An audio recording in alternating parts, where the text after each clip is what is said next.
Okay, let's get started. So we might have a slightly smaller crowd today because some people are in the TPS in Tainan. And so welcome everyone to the last colloquium before the Lunar New Year.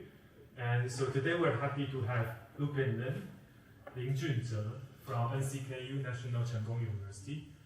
So I know Lupin for a long time. So Lupin got his PhD at Tsinghua University back in 2008. And then after that, he held several positions at the national, for example, National Central University and Chinese Medical University, and also a few years at ASIAA here. Yeah. And also work in Korea. a position at Busan Institute of Technology. Science and Technology in Korea. And then right now he's a research scholar at NCKU. So today Lupin will tell us about gravitational wave as a new frontier of multi-messenger astrophysics. So let's welcome Lupin. Thanks for Yifan to introduce me. It's my pleasure to come back to the Institute of Astronomy of NCKU to give a talk about my recent studies related to the gravitational wave in the multi-messenger astrophysics. And luckily, I also come back from Taiwan, and we have a very successful TPS meeting there. And today, the director, not the director, I mean the Professor Peng will also give a talk in the TPS meeting. Anyway, this is the outline of my talk. I will simply introduce the multi-messenger astrophysics and the basic idea about the gravitational wave and how to detect it. And I will introduce the current status of the gravitational wave detectors and how the Taiwanese people involved in. After collecting the basic understanding about the gravitational wave, then I will also show my studies, including how to detect a gravitational wave event using the dynamic timing methods, to detect the gravitational wave with the improved Hilbert transform method and the deep learning approach. And we aim to precisely localize a gravitational wave event to search for a counterpart in the electromagnetic wave observation and to clarify its background physical origin. Finally, I will also show our strategy to detect a continuous gravitational wave with an autoregressive method. About 20 years ago, studies on the multi-wavelength observation were assigned a heavy task to uncover the mystery of the universe and represent it as the modern astronomy. But nowadays, the astronomers do not only study the electromagnetic wave observations in multi-wavelength, but also study the neutrinos, cosmic ray, and the gravitational wave. This data containing different signals originated from different background physics construct the multi-messenger astronomy. And now we can explore the sky with the most modern survey to study the transient, the neutrinos, and the gravitational wave in the highly efficient computation. Among the multi-messenger astronomy, studies on the gravitational wave are the most popular. And here we can see the localization of the non-gravitational wave event recorded from the first and the second operational run of LIGO and the Virgo. To understand what is the gravitational wave, let us come back to consider the basic opinion of it. In the classical mechanics, or Newton's opinion, gravity is just a force to reflect an action of the distance. Such a force is proportional to the action of masses and inverse proportional to the distance squared. However, in the general relativity proposed by Einstein in 1960, he supposed that the gravity is not just a force, but shows the curvature or the property of the space-time. John Wheeler also mentioned that the quantity of the mass tells the space-time how to curve, and the curvature of the space-time decides the mass how to move. This information propagates at the speed of light and is carried by the gravitational wave. Here we can see the direction of the gravitational wave is transferred to its propagation, and we can treat the gravitational wave as the propagating solution to the Einstein field equation of the general relativity, and it can reflect a dynamical space-time. Let us check out some important differences between the gravitational wave and the light wave. The light waves move through the space-time as the oscillation of the electric and the magnetic field. These fields have the directions that are perpendicular to the directions of the wave motion. A light wave coming toward an observer has the fields that oscillate to the left and right, or up and down, or the mix of these two directions. These directions of oscillations of fields, as we call for the polarization, can determine how the light wave interacts with the matter. But very different from the light wave induced by the accelerating charge, the gravitational wave is induced by the accelerating mass, and the two polarization components are the pulse and the cross oscillation. For the pulse polarization, a small mass placed along the gravitational wave will be stretched along one axis and squeezed along the perpendicular axis. And 1/2 cycle later, the reverse actions occurs. Such a length change caused by a stretching or squeezing is so-called a strain. And we can obtain this solution from the Einstein field equation. However, this strain is very tiny. For example, for two typical neutron stars colliding with each other, orbiting at around 400 Hz and moving at a relativistic speed.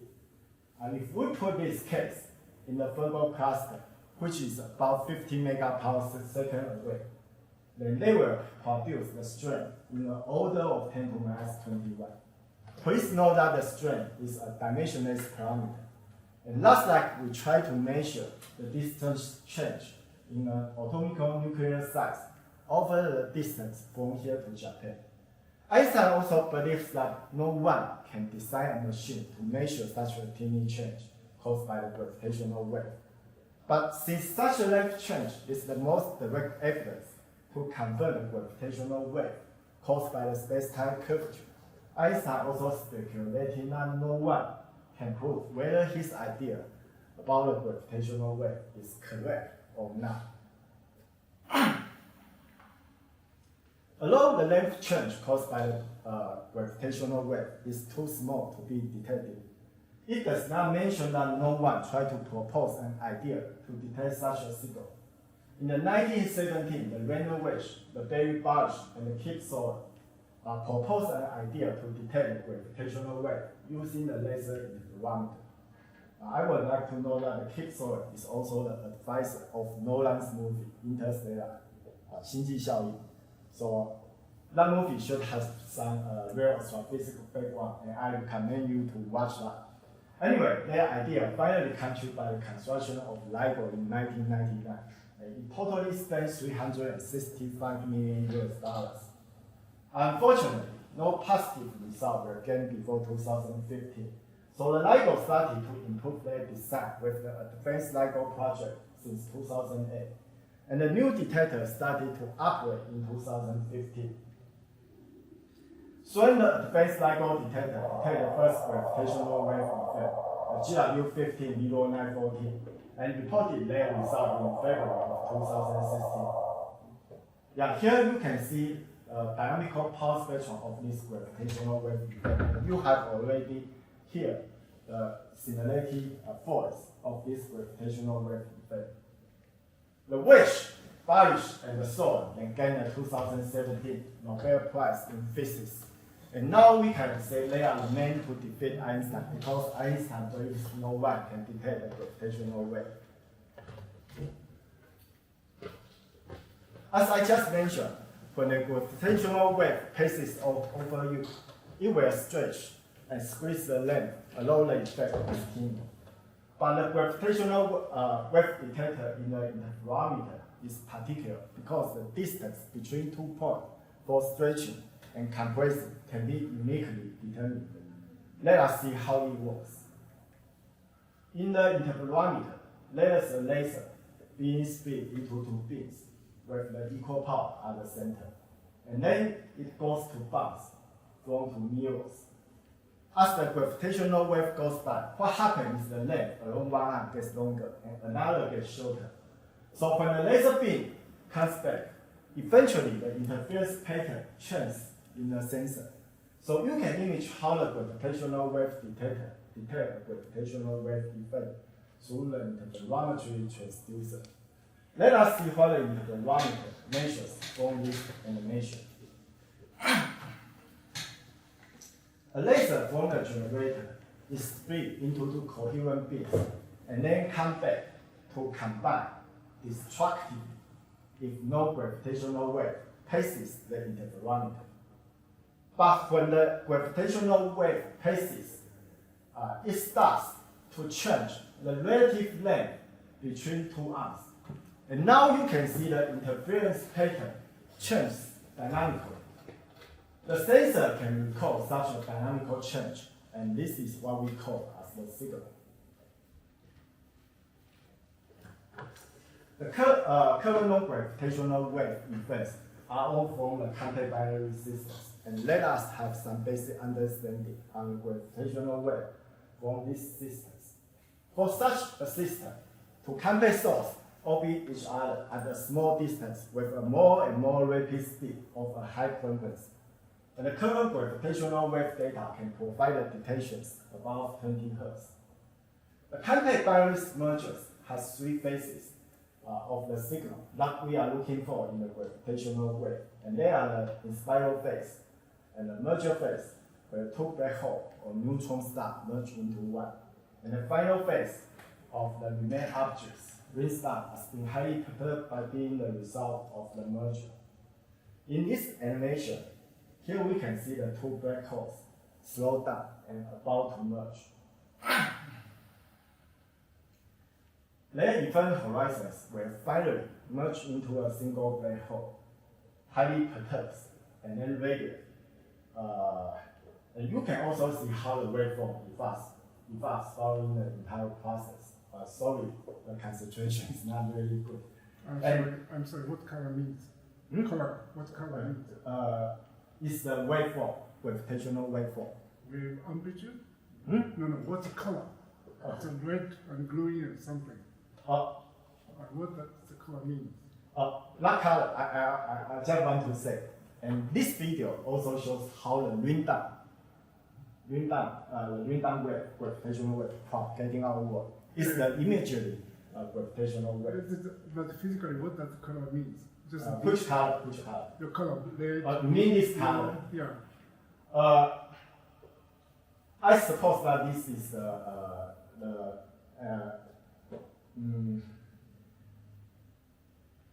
energy distribution in the dynamical space. Energy? Yeah, I suppose. Okay. Yeah, because I also get this animation from the LIGO team, so I did not really check about it. I'm sorry for that. Okay. The whole process, the inspiral, the merger, and the ring down, we need a name for it, and we call it as the coalescence. Now the gravitational wave data can only provide the detections above 20 Hz to a couple of thousand Hz. For the time scale of a millisecond and up to minutes, depending on the merging masses. But I would like to know that the supermassive black holes are much heavier. When they orbit each other, they orbit at a much larger distance with a much lower frequency, but not in the current LIGO band. So the current gravitational wave data are only sensitive to the stellar mass black hole or the neutron stars mergers. The advanced LIGO and the Virgo detector already have swing joint operational runs. And this picture records how two small objects merge into a final bigger remnant. And we can see 19 gravitational wave events here. And these events do not only include the black hole mergers, the neutron stars mergers, but also a black hole to swallow the neutron star. If we suggest the lower limit of the mass of an intermediate mass black hole as 100 solar mass, then you can also find an intermediate mass black hole can be formed in the process of coalescence. I'm sorry, but could you explain what's the horizontal axis and what's the initial axis? Oh, you mean this axis? Yeah, what does it mean? It does not have any specific meaning, but this one is the mass. Mass, yeah, seems to be, yeah. But what does it mean? I don't think this axis has, it just shows the distribution of the number, maybe just the discovery time. Just, Yeah, it's fine. For example, this should be the GRE 70 or S70, and maybe this is the first detected event. Yeah. Okay, that means nearest to some nearly distance object or something. It doesn't mean such kind of special relations. No, I don't think so. Just Just a simple picture to, Okay. to show the change of the mass after the merger. Okay. Okay. As I just mentioned for the intermediate mass, it also solves a long-term question for the origin of an intermediate mass black hole. So now we can confirm a heavier black hole can be formed from the merger of small black holes. Okay, except for the Hanford and the Lupin side of LIGO, there are still a number of gravitational wave detectors around the world, including the Virgo in Italy, the Japanese detector KAGRA, and the GEO 600, while the 600 denotes the unlabeled, and the Indigo, which is the Indian initiative in the gravitational wave observation and is expected to be upgraded in 2025. The ASIAA telescope, which is the proposed third generation gravitational wave observator, will have 3 10-kilometer arms in a equilateral triangle. You can see that the arm length of the ASIAA telescope is much longer than the current design. For example, LIGO only has the 4 kilometer in arm length, and the KAGRA only has 3 kilometer in arm length. So we can expect that the ASIAA telescope will have a much better sensitivity than the current gravitational wave detectors. But the ASIAA telescope is still seeking the funding now, and the 2 candidate site address will be close to Sardinia or in Belgium. With more gravitational wave detectors, we can form an observational network that is able to precisely localize the position of a gravitational wave event on the sky. Taiwanese research groups currently concentrate on the studies related to the LIGO and the KAGRA. Only the Central and the Tsinghua University joined the LIGO cooperation, and most of Taiwanese people access the gravitational wave data through the Japanese KAGRA project, because the LIGO, Virgo, and the KAGRA form an observational network, the LVK network, since the third operational run.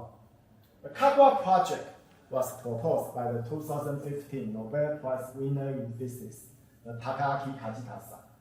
Now 12 Taiwanese research institutes have already registered the KAGRA cooperation, including the Central University, Normal University, Tsinghua, Banjiang Yangming Jiaotong, Chengkong, and the Academy Sinica. So about the gravitational wave sensitivities depends on how long the detector. No. If we have a more unlabeled, because we just let the laser beam comes and back inside the 2 arms, so we can expect to have a better sensitivity. But another important issue is that more unlabeled will change the detected frequency of the gravitational wave. For example, I don't know whether today I did not introduce the LISA. The LISA will be a space. The unlabeled of LISA will be much longer, and it can change the frequency of the detection in a very low frequency. So it can be expected to detect the gravitational wave from the supermassive black hole merger. But the current gravitational wave data cannot. Yeah, so that's a totally different scenario. I have a question. Oh, Yeah, you said that you were joining the KAGRA project and Yeah. obtaining some data. yeah. But do you know that the last year KAGRA had a big scandal that they have a lot of noise and they couldn't, Yeah, I will. I believe that they didn't obtain any data at all, I will introduce those data. Yeah. Is that, talking about that? I just want to mention it. Okay, let us check the performance of the observational network. Here the sensitivity means that we can at best explore the binary neutron star coalescence at which distance. And you can also see the improvement of the sensitivity in the recent observational stage. In reality, KAGRA did not join the third operational run with LIGO and Virgo due to the COVID-19 pandemic. But during the stage of O3B, KAGRA had the first joint operational run with GO600, and the obtained data were labeled by the O3GK. The KAGRA plans to have the first observational run in cooperation with LIGO and Virgo in this March. And this is the fourth operational run. And the 04 will be the survival run of KAGRA, since the committee of the MEX is the Japanese Ministry of Culture, Sports and Science. They will evaluate KAGRA's achievement during 04 to decide whether KAGRA project should be extended for another 10 more years. Yeah. The sensitivity of KAGRA at 04 is only 1 to 3 megaparsec. You can see much lower than the LIGO and the Virgo. It is just because the noise that you mentioned. Yes, but my question is, in case of KAGRA, so they have observed some noise, but they couldn't find the reason, the source of the noise. Last year, I'm asking, so did they solve this problem and they are ready to detect any kind of gravitational wave? I don't think so, because I also joined the group meeting of the detection calibration group. It seems that they have already improved the sensitivity from 0.7 to 1 megaparsec and have reduced many impact effects from the thermal noise and the quantum noise. So I still think they have some improvement in the current stages of the detectors. But in order to improve, they have to know the reason. But this is they do not find the reason. Then okay, anyway. So if you don't know, so maybe I can check with you. Yeah, because I have the regular meeting with those people every week. But the Kajima shouted so much about kind of the advertisement that said they have to say something, and therefore the many people are leaving the KAGRA project. Is that right? Yeah. Okay. But as I just mentioned, the sensitivity of KAGRA at 04A will be only 1 to 3 megaparsec, and KAGRA will participate in 04A for the first month. Then KAGRA will exist from 04A for the commissioning to improve its sensitivity. KAGRA plans to participate in 04B for another 3 months or longer. In 04B, the sensitivity of KAGRA is expected to reach 10 megaparsec at least. And the temperature of all the mirrors will be cooled down below 100 Kelvin to use the cryogenic technique. This is the most specific feature in comparison to the Virgo, because Virgo also has the unlength in 3 kilometers. Yeah, for this sensitivity, the detection signal to noise ratio threshold is only 4. So only the strong effect like GW15, 0914, which is the first detected gravitational wave effect, is expected to be detected. So the KAGRA will try best to improve its sensitivity. The 05 is scheduled to start in 2026 for about 2 years of work after the end of 04. Once KAGRA can reach to the sensitivity of 25 megaparsec, then we can expect to have some more practical scientific findings. Now the KAGRA has 18 working groups, And you can also see some Chinese characters, although it is not clear enough because the character is too small. But it shows the Taiwanese people involved in the KAGRA cooperation. The data analysis committee is the biggest group and is directly related to the analysis of the data and different scientific topics. It also has several subgroups to study the gravitational wave of different origins. For example, Professor Guo Qingliu of Danjiang University is the group leader to study the stochastic gravitational wave source. Basically, there are a number of different classes of the gravitational wave sources, and the current understanding, including the contact binary system, gravitational wave produced from the supernova explosion, the stochastic noise source, and the continuous source, which is like the classical effect of a spinning pulsar. Different sources can produce the different characteristics of signals. Some are transient and some are continuous. Some are well modeled and some are difficult.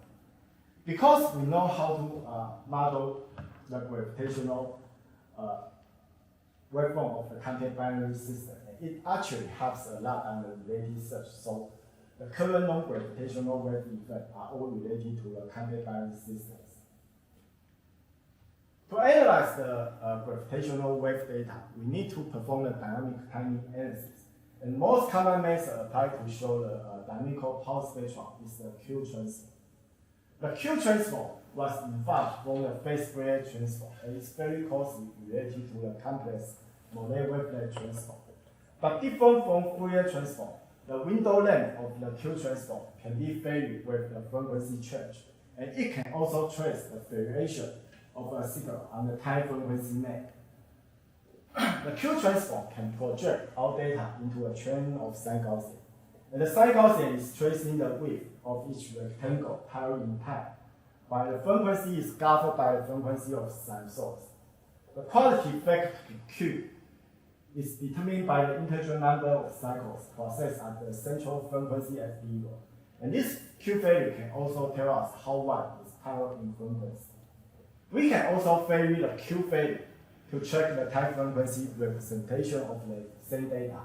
And then we can see which rectangular tiling can best capture the excess power of a real signal on the dynamical power spectrum. The calculation through the Q transform is much faster than other wavelet methods since it is only composed of sine Gaussian. And this is why we always use the Q transform to fast scan the potential signal inside the gravitational wave data. Okay. The Hilbert transform, developed by Hilbert and Professor Norton Huang of Central University, is another useful method to study the gravitational wave. Different from other methods, the basis of Hilbert transform is adaptive following the change of the signal. And it is also a differentiation algorithm to obtain the local information in time. Basically, the Hilbert transform is a decomposition method to decompose the original time series into several layers to account for the instantaneous frequency and the amplitude. Let us see how it works with the empiric mode decomposition. At first, we need to find out the infinitesimal functions of the original time series. In the first step, we determine the envelope obtained from the local maxima and the local minima, and we take the average of two envelopes and determine it as N1.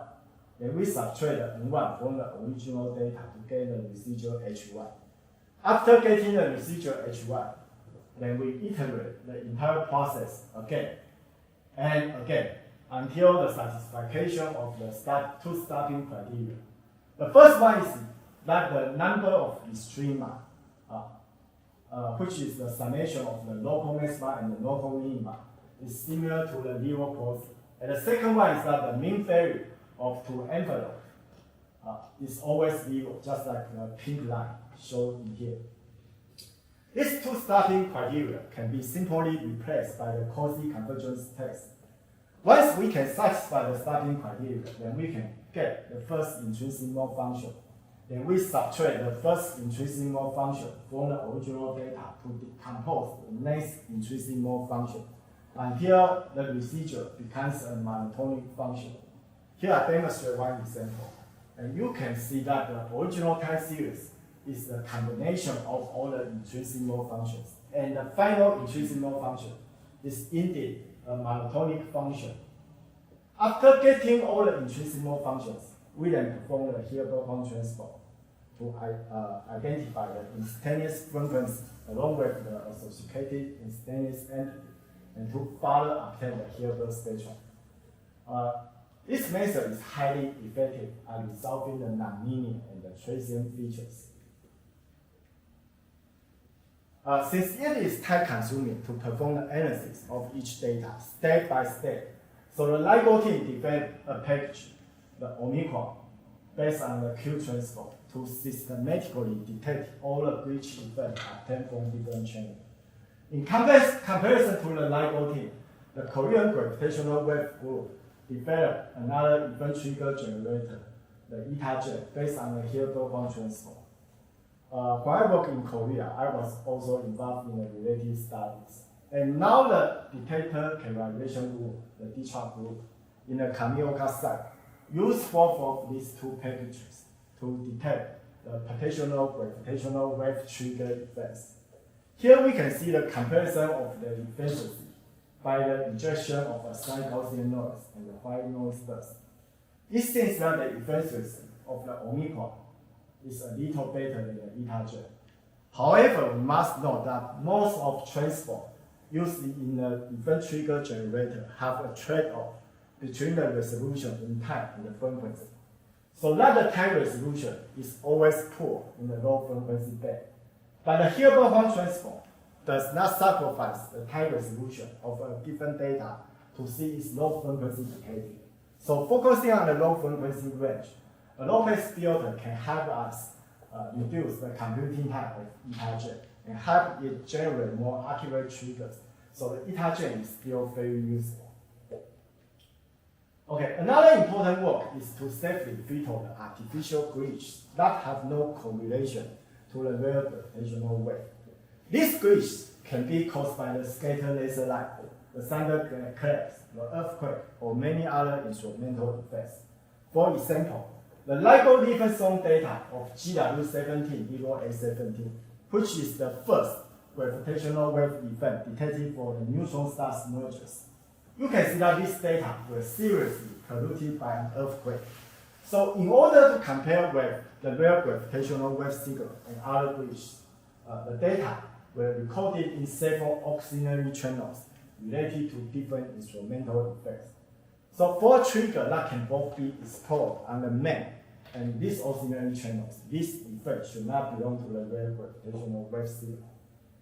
And to avoid accidentally removing the true gravitational wave signal and to track down the possible noise source, we use a hierarchical filter algorithm, the H-filter, to study the linear or nonlinear correlations between the strand amplitude in time, what means H of t, in the different auxiliary channels. The H-filter can filter the transient noise by making statistic relationships between triggers in the auxiliary channels that have negligible sensitivity to the gravitational wave or the putative gravitational wave triggers in the detector output. The H-filter can output all the results in a web page style. And this part is one example inside the output. And you can see that the blue area labels the final remaining events after removing all the less significant triggers coincident with different non-linear channels determined by the H-filter. So which is the most common source for the glitch? The scatter, the internal laser light, scatter internal laser light. I think it depends on how powerful the laser. In reality, there are still many other instrumental effects. What I list here is not, it's by the nature. The natural effect may not produce the glitch more than the instrumental effects. Yeah, so the key point is from the instrumental effect. That's why we use many auxiliary channels to trace the correlations to different instrumental effects. So they have different names in their auxiliary channels to mark the specific effect. Okay. Except for the traditional Hilbert-Hwang transform, the Professor Qin-Ping Hu of Zhanghua Normal University and I developed an alternative algorithm that stacks all the spectra on the high frequency map to clearly resolve a gravitational wave effect. Here we can compare our model with the traditional Hilbert-Hwang transform with the ensemble empiric mode decomposition by these two flow charts. The ensemble empiric mode decomposition, the E and D, was applied to avoid the no missing problem, which means that the real signal can be wrongly decomposed into the multiple layers. By the E and D, now we can see that the major signal can be decomposed into a specific intrinsic mode after adding a small noise to the original data. And the Hilbert spectrum can show the major signal with a much better concentration in comparison to only use the E and D. However, the gravitational wave signal can cross a wide frequency range in a short time interval. So it is impossible to decompose the signal into a single intrinsic mode as usual. We therefore decided to directly smooth the Hilbert-Hwang transform and stack all the spectrum to trace the high frequency properties. The stacked Hilbert spectrum can leave the major signal on the high frequency map and help us resolve the true pattern of a gravitational wave effect.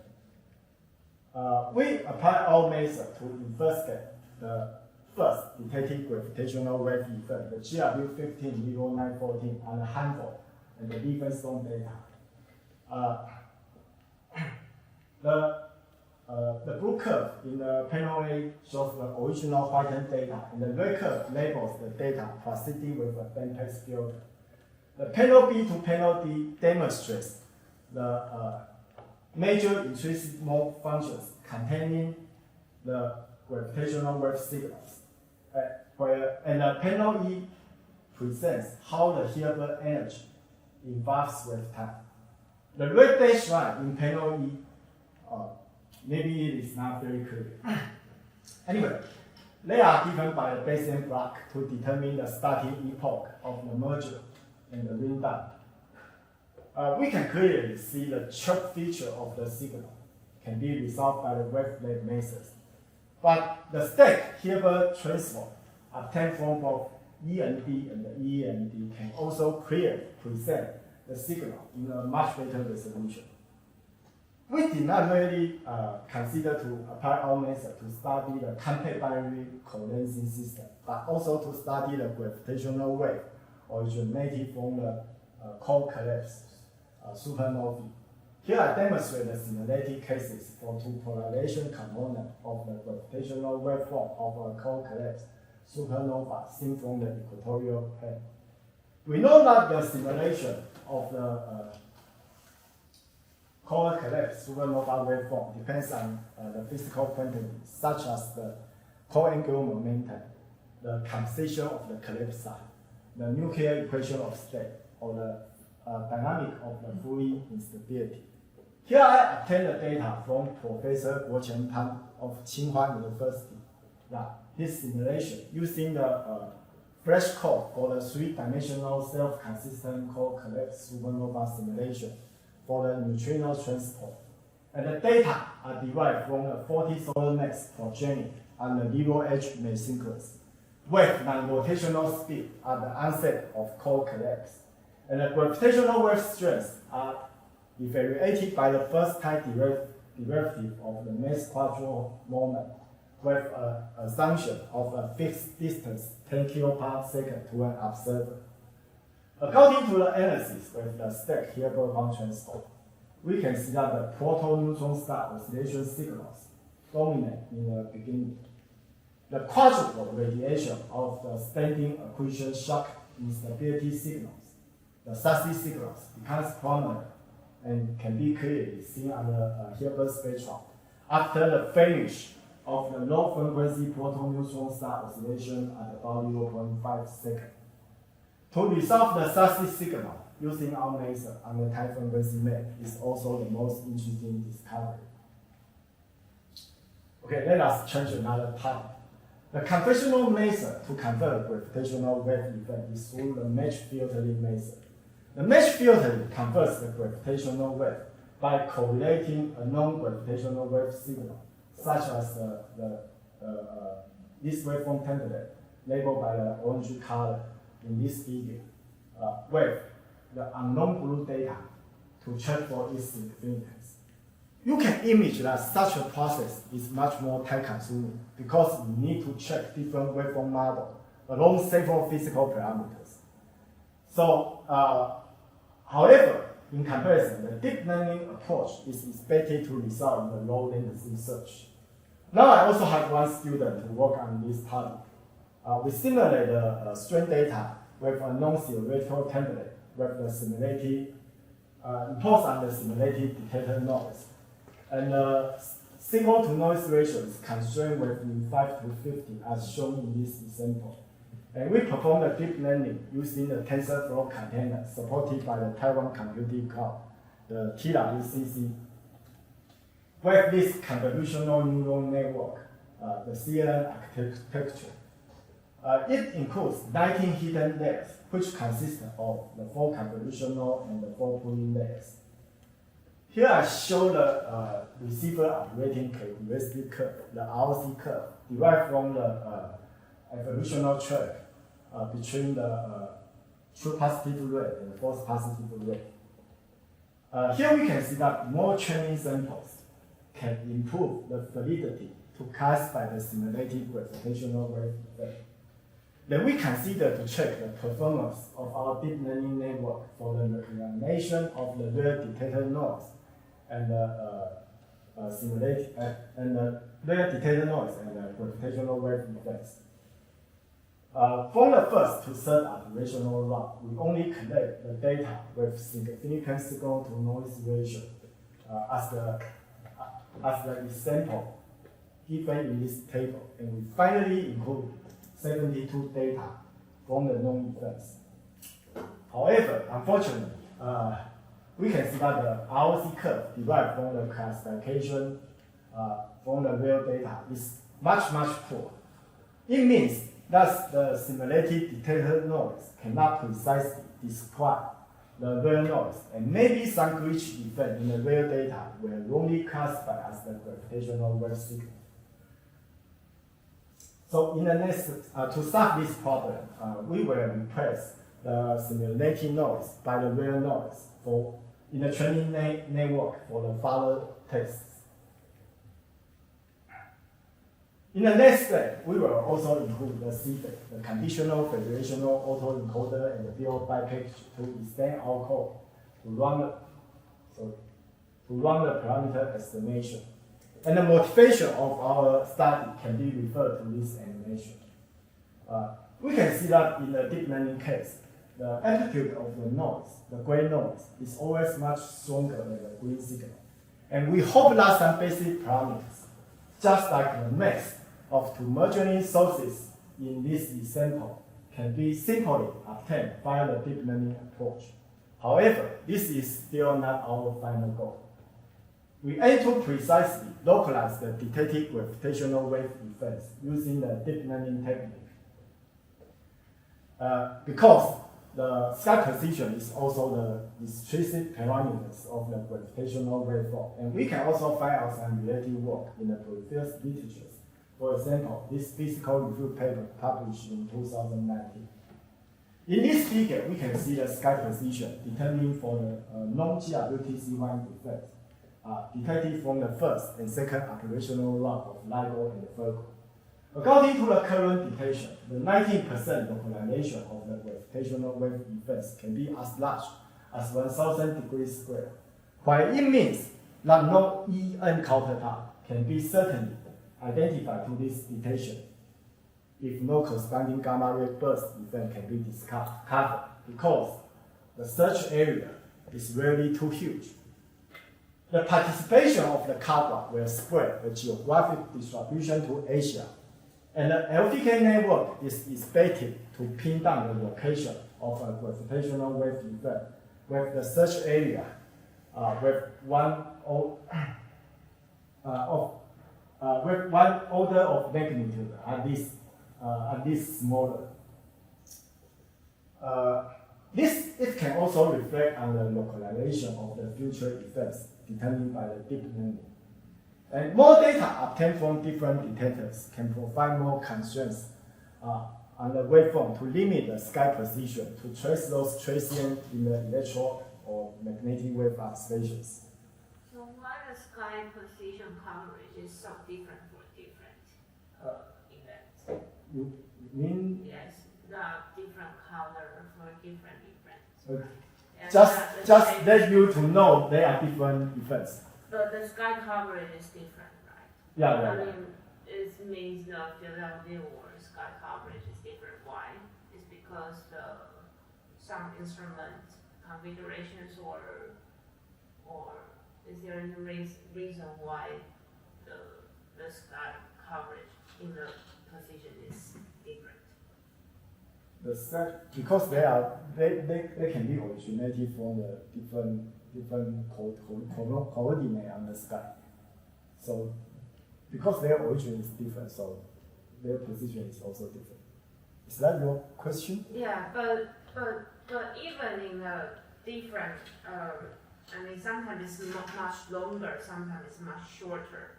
So I'm just curious. It depends on its signal to noise ratio and how we can mesh filter this gravitational waveform. Okay. I'm sorry, I'd like to know, so the title is using deep learning to localize gravitational source. How does, I'm sorry, but how does the deep learning is necessary to identify the localization of gravitational wave? Please explain easily. I'm not a specialist. It's just a low latency search, because if we use the mesh filter, it's time consuming. If we can directly simply use the deep learning, maybe we can quickly estimate the sky position of a detected gravitational wave effect. No, Just to first gain the result. why you need a deep learning? Yeah, it results in a low latency search. Low latency. No latency. Yeah, low latency. Yeah, because we can first gain the final result. If you, by the mesh filtering, it may spend much more time. Yeah, this is the major reason.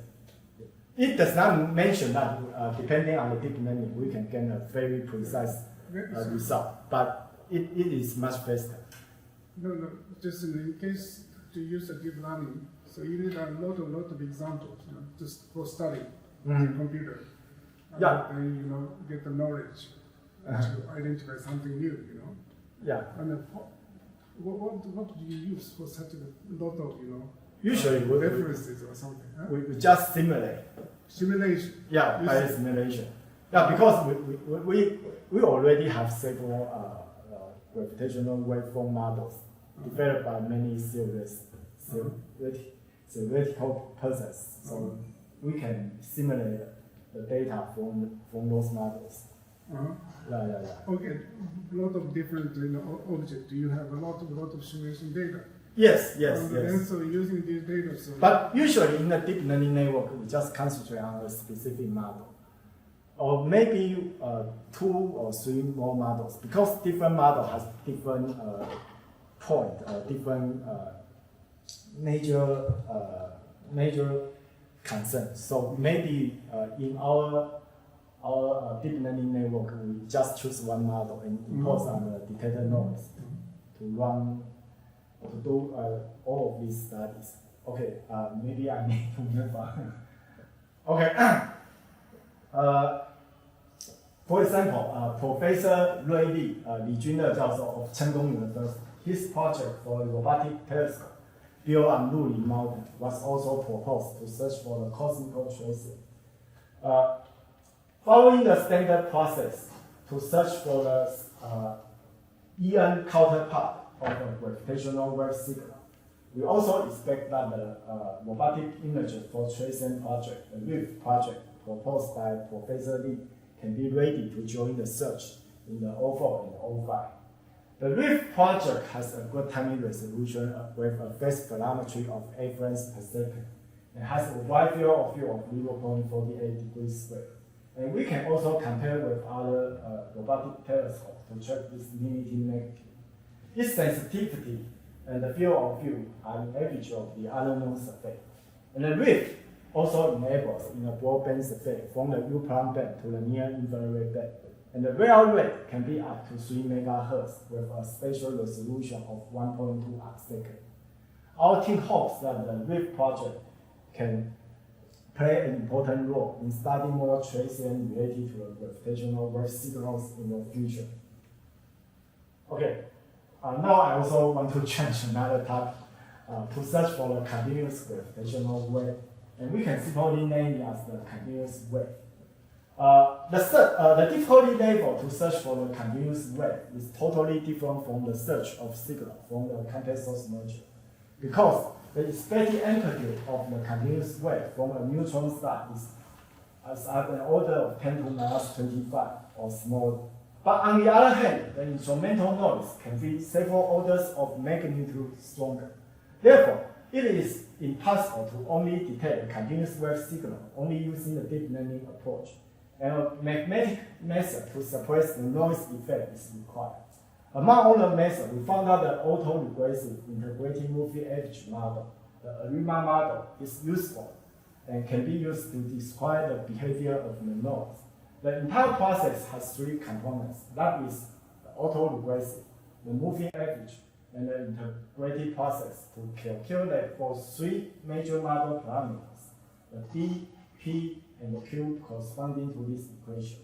And these model parameters can be determined by the maximum likelihood estimation, and we always include a bandpass filter to clearly show the behavior of the signal after subtracting the noise described by the ARIMA model. Let us see an example. The left panel demonstrates the original strain data of GW150914, and the right panel shows the residual after subtracting the ARIMA model. Here you can see the signal in the merging phase. So a desirable feature to use the ARIMA approach is that the transient gravitational wave signal, such as this one, cannot be directly absorbed by our model. Although we can see the efficiency to suppress the noise by subtracting the optimal ARIMA model, this method still has a shortcoming. It might over-subtract the data, especially the signal in the in-spiral phase. To overcome the problem of over-subtraction, my Korean collaborator in Zhongnam University has improved this approach to precisely determine the major model parameters, the P, Q, and the B, and try to keep the complete signal information. Here we can see the residual data of GW150914 and GW170817 obtained from the improved ARIMA approach and labeled by the black color. To match filter a non-theoretical template labeled by the orange color, and the result obtained from the Q transform. Because we can keep the most signal information, the chart feature of the signal, gravitational wave signal, can be clearly resolved on the time frequency domain. Furthermore, we can also see the improvement of the signal to noise ratio in comparison to a simple spectrum brightness. These demonstrations clearly show that the ARIMA model is a powerful method to suppress the noise effect. Let us come back to investigate the continuous wave emitted from a neutron star. Here I simulate the 10 Hz continuous wave and impose the instrumental noise to generate a scan data. If we directly perform the phase Fourier transform, then we can see the power spectrum is dominated by the red noise. The middle panel shows the residual light curve after subtracting the ARIMA model. If we perform phase Fourier transform to these residuals, then we can detect the rare signal. The 10 Hz modulation can also be clearly seen if we apply a kernel density estimation and a KDE low-pass filter to these residuals. But in reality, the power of the signal from the continuous wave is much weaker than my example. So our strategy to search for the continuous wave is like this flow chart. We apply an auto-regressive method to do the noise reduction at first. Then we perform the deep learning to filter the true continuous wave candidate. Okay, let me give a summary of my talk. Yeah, the gravitational wave studies are public and play an important role in multi-scale astronomy. So you can see lots of publications here, although the resolution is not good. Anyway, these publications are contributed by the LIGO-Virgo and the KAGRA collaborators. And improved timing analytic methods, for example, the Hilbert-Hong transform and the ASIAA model or other math deep learning algorithms can help us to catch the gravitational wave signal of different origins. And to understand the origin of the gamma ray burst corresponding to the gravitational wave event, the follow-up observations triggered by transient or the spare observations to look for transient in multi-wavelength is helpful to track the entire physical process or to infer the background scenario. I have joined the RIF project proposed by my colleague, and almost all our team members have already reduced the 3 key transient facility to search for the counterpart or the transient signal related to the gravitational wave effect. Yeah, we expect that in the overall, there are more kilonova events for us to discover. Anyway, the LFK network will start the fourth operational role in this search, and it's a good opportunity to detect more gravitational wave effect. So welcome to join us. Okay, thank you.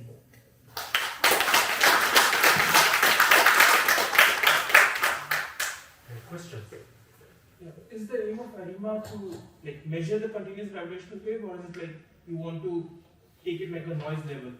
Like, are you trying to investigate the continuous gravitational wave, or is it like just a noise level for you that you want to remove? Well, in reality, we don't know the origin of the noise. Yes. So the ASIAA model just to check the correlation to a mathematic equations relation. So we also did not need to understand the level of the noise. Okay. Yeah. So we also did not know the final result, whether it is real or not. Well, we don't know if it is true because we compare with the other methods results. For example, as I mentioned, we use the simple spectrum pattern. Yeah, so we know that this is real, but we still can improve it.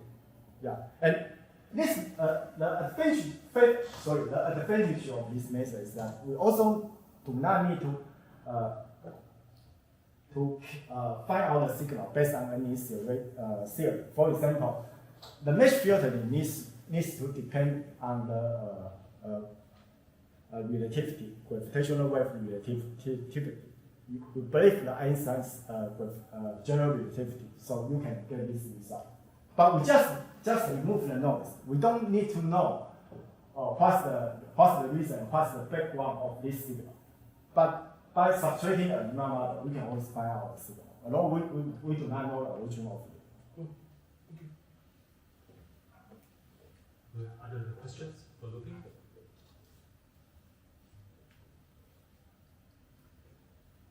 So can I? Yeah, go ahead. So talk about RIF. So seem to go too fast. So is that a single band operation, or is that several filters?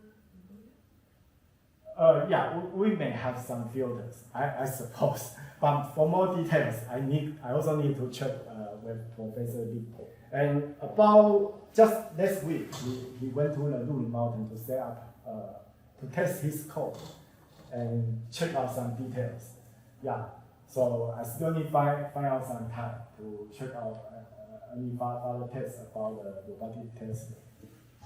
Yeah, and sorry I cannot clearly answer your question because I did not just take the responsibility to analyze the data, and I did not charge in the instrumental business. Maybe one more. So you have shown us that there are more than 90 events detected, emerging events detected, but only one of them we got an EM counterpart so far. Yeah, because about 19 gravitational wave events. Now we only have 3 neutron star merger events. the kilonova is from the neutron star mergers, so it means we have 3 potential kilonova events. But for the other 2, the signal to noise ratio is very low. So only the first detected event, the GRW 170817, has the known counterpart. Yeah. So I'm wondering if you have a plot to show, let's say, maybe the strand of those 90 bands, or maybe just a non-black hole binary band. I don't know whether. What I'm thinking is that if there's any gravitational wave detected, but without a EM counterpart, or maybe something missing there. Because you have a new analysis of all these events, I think, or most of these events. Yeah, I suppose that the LIGO team have close cooperation to the LTF 3K tracing facility. And I know they have already made some estimation for the future kill event. And this is also a reason that they want to try best to extend the period of the O4. Now I know the period of O4 is will be 18 months. They want to catch more kilonova events, but in the old events, I don't think because we already have those data, and I suppose that they have already a detailed scale, so I don't think they can find anything new now. Yeah. So you want to ask whether it is possible to detect the... I'm wondering why the first one is so special. Maybe it is not so special, just because of the limitation of our sensitivity. So we only catch that event. It does not mention that that event is so special. I want to note that the LIGO team and the LTF made an estimation. They expected that they will discover two kilonova events per year in O4, about 2 kilo, because it has an uncertainty range, so I cannot give you a very precise value. Yeah, maybe from 0.5 second to about 4.7. So I take the average, so I said maybe 2 events in the following O4. Yeah, so the RIF project also will also join the LTF. So yeah, we expect to share those discoveries in the future. So let me ask a related question. So in the coming LBK 04 room, how much would the addition of the KAGRA improve the localization area? Assuming, for example, the same sets of sources that previously. You mean? I think the most people they reliable is they rely on is the cryogenic technique. It's an important issue to reduce the thermal noise to improve their sensitivity. Right. So I was wondering. So of course the signal to noise depend on the amplitude of the signal, and even for low signal to noise sources, if they are already detected by LIGO or Virgo, yes, we have a mathematic way to get a marginal detection. For example, there's no confirmed event directly detected by Virgo. All of the event confirmed by Virgo is through another mathematic way to find a marginal, maybe a pattern. Why I can say it's just a pattern. For example, the GRW 15 LIGO-930, you can find a very low pattern about maybe less than 3 sigma, maybe 2.6 sigma in the Virgo. Yeah, so, but it is still helpful because we can know whether this pattern is really related to GRW 15 LIGO-940 because we know the time, because we know the position of each side, so we can know how much time need to cross over one side by one side. So we can check whether this event really correlated to the that one we have already detected. Yeah. Yeah, so for KAGRA, maybe we will use the same techniques. And it is very important because I don't think KAGRA can really have any significant result in the overall because the sensitivity is very low. But through this technique, we may have a marginal detection, and maybe it can satisfy the max. I don't know. Yeah, depends on how the Kajita's Kajita's performance in the community. I don't know. Okay. Yeah, because you know, from the previous sample of 90 events, most of them have localization uncertainty of like 100 square degrees, something like that, even larger. And then I just want to get a rough idea on, you know, would that be reduced by a factor of 2 or 3 or more? As I know, I don't think the participation of the KAGRA can cut off the order of 2, maybe just order of 1. So the search area is still very huge. So that's why we need to have the cross correlation with many tests. Yeah. Okay. Yeah. So discovery of the gamma burst event is still very important. In my personal idea. Okay. Yes. Do we have any last question? Okay. If not, let's thanks Lupin again.